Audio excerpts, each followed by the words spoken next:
Hello বন্ধুরা, সবাই কেমন আছো? আজ আমি বানাতে চলেছি নতুন ধরনের এক স্ন্যাক্স। চলো রেসিপিটি দেখা যাক। প্রথমে 2 কাপ ময়দা নিয়ে নিয়েছি, তবে জোয়ান, কালো জিরে, লবণ, সাদা তেল দিয়ে ভালো করে ময়ান দিয়ে নেব। যখন দেখবে এরকম হয়ে গেছে তখন অল্প অল্প জল দিয়ে মাখিয়ে নেব। আমার ময়দা মাখানো হয়ে গেছে। এবার গ্যাস জ্বালিয়ে কড়াই বসিয়ে তেল দিয়ে দেবো, গোটা জিরে দিয়ে দেবো, পেঁয়াজ কুচি দিয়ে দেবো, ভালো করে নেড়ে চেড়ে নিয়ে লবণ দিয়ে দেবো, স্বাদ অনুযায়ী চিনি দিয়ে দেবো, রসুন কুচি, লঙ্কা কুচি দিয়ে ভালো করে নেড়ে চেড়ে নিয়ে গ্রেট করা আদাটা দিয়ে দেবো। আবারও ভালো করে নেড়ে নেবো।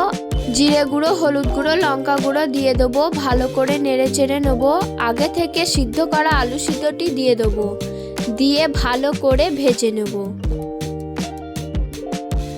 তারপর ধনেপাতা কুচি দিয়ে আবারও নেড়ে চেড়ে নামিয়ে নেব। ময়দাটা হালকা হাতে মাখিয়ে নিয়ে ছোট ছোট লেচি কেটে নেব। আমার লেচি কাটা হয়ে গেছে, এবার বানিয়ে নেব। ঠিক এরকম ভাবে বানিয়ে নেব। আমার বানানো হয়ে গেছে। এবার তেল গরম করে মিডিয়াম টু হাই ফ্লেমে ভেজে নেব।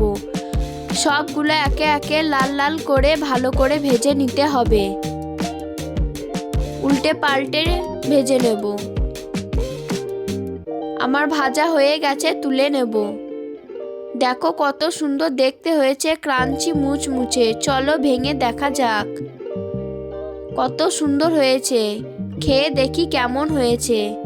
খেতে খুব সুন্দর হয়েছে। ভিডিওটি ভালো লাগলে লাইক কমেন্ট শেয়ার করে দেবে। ভালো থাকবে, বাই।